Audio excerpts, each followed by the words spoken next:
En esta presentación vamos a continuar con las enfermedades producidas por rollas. Específicamente vamos a ver las rollas de la soja.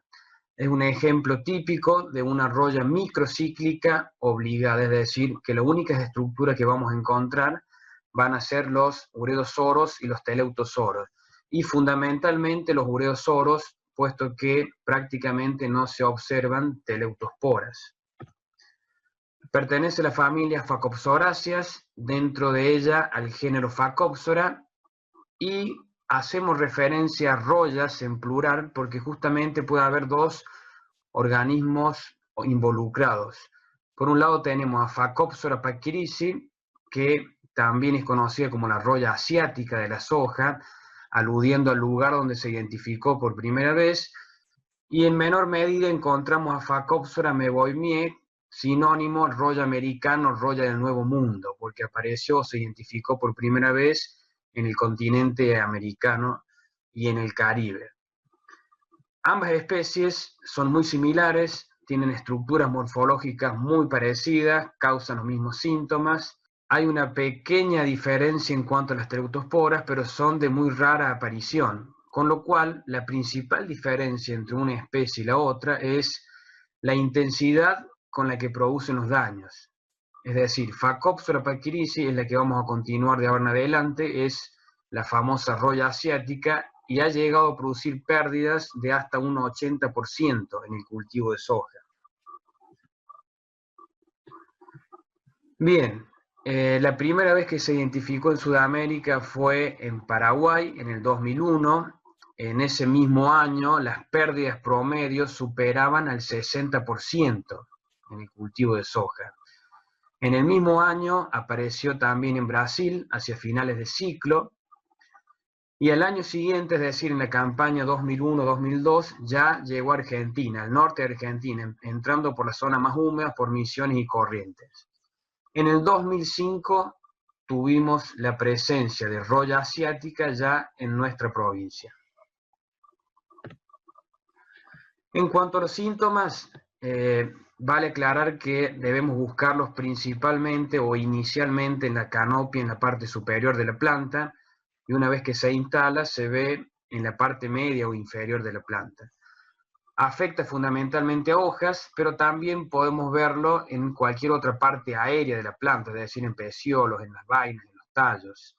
La sintomatología típica es la aparición de este punteado clorótico, ¿sí?, que son manchas cloróticas. Con el avance del tiempo el centro se vuelve castaño necrótico y están rodeadas por un halo clorótico bien definido. En el envés de la hoja vamos a observar la aparición de las pústulas, casi siempre ureosóricas, de color marrón, y esos ureosoros se caracterizan por ser bien sobresalientes y de aspecto globoso. Si ampliamos con la lupa, ahí estamos viendo ya lo que serían las ureosporas. Esas ureosporas decíamos que son unicelulares, ovoides, de base truncada o plana, y también tienen cierto ornamento o espinulescencia. Inicialmente son hialinas y luego se van tornando de color más grisáceo amarronado. Estas teleutosporas tienen una gran virtud y es la capacidad de sobrevivir por más de 40 días. Algunas citas hablan que pueden sobrevivir hasta 50 días. Eso, junto con la gran capacidad que tiene de dispersión, nos estaría evidenciando cómo es posible la diseminación en tan poco tiempo de esta enfermedad. Esta sería la producción de teleutosporas. El género Phacopsora produce teleutosporas sésiles, unidas lateralmente y en más de una capa. Por eso la vemos apilado de esta manera. Recordemos entonces que la producción de teleutosporas por parte de la rolla asiática no es común y rara vez se da. Lo que más vamos a observar son las ureosporas. La sintomatología final en esta enfermedad es la necrosis foliar y termina produciendo la defoliación total de la planta. Por supuesto que con esta defoliación tenemos casi pérdida total del área fotosintética, por lo tanto cae drásticamente el rendimiento. Es una enfermedad que no es específica, es decir, tiene un rango de hospedante amplio, principalmente la soja guacha que queda en los lotes actúa como puente verde. Es una enfermedad parásito obligado, es un biotrofo, por lo tanto necesita de un huésped vivo, y también puede afectar, por ejemplo, a diferentes tipos de tréboles, porotos, lupino y demás. Es decir, que no tiene ningún tipo de problemas en cuanto al rango de hospedante y puede utilizar cualquiera de ellos como puente verde para pasar las condiciones favorables hasta el próximo cultivo de soja. ¿Cuáles serían esas condiciones favorables? Es una enfermedad que necesita tiempo fresco y mucha humedad. Estamos hablando de que se da con mayor intensidad en lugares en donde tienen más de 1200 milímetros al año. Necesita para poder ingresar 6 horas de rocío y esa penetración en el huésped siempre va a ser de forma activa, por lo general directa, rara vez entra por estomas, y temperaturas óptimas que varían entre 16 y 24 grados centígrados. Al superar los 28 grados centígrados, Phacopsora se detiene. Es destacable en esta enfermedad la rapidez con la cual se desarrolla. Cada 6 o 7 días estaría produciendo una nueva cosecha, es decir, estarían madurando las ureosporas dentro de esos ureosoros. En cuanto al manejo de esta enfermedad, inicialmente vale la pena aclarar que inicialmente en el 2005 parecía una enfermedad que iba a dar grandes pérdidas, según los antecedentes que venía teniendo, pero no fue tan fácil su instalación dentro de Córdoba.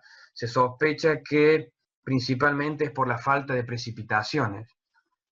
Pero aún así, vale la pena destacar que una de las principales medidas de manejo es la resistencia genética, teniendo en cuenta que existen patotipos, es decir, que puede llegar a mutar y transformarse en virulenta para ese tipo de genética que inicialmente la podía controlar.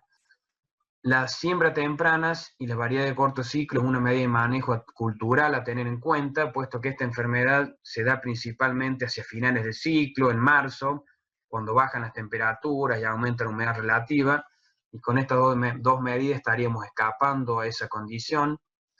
No hay que dejar de lado el monitoreo y la detección temprana es clave para realizar una correcta aplicación en el caso de que sea necesario. También podemos plantear el control de rebrotes de soja o la soja guacha, o no dejar los lotes enmalezados con este tipo de malezas porque estarían actuando de puente verde para esta enfermedad. Finalmente, podríamos posicionar el uso de fungicidas foliares, que ante la toma de esta decisión sería bueno realizarlos antes de la fase exponencial de la enfermedad.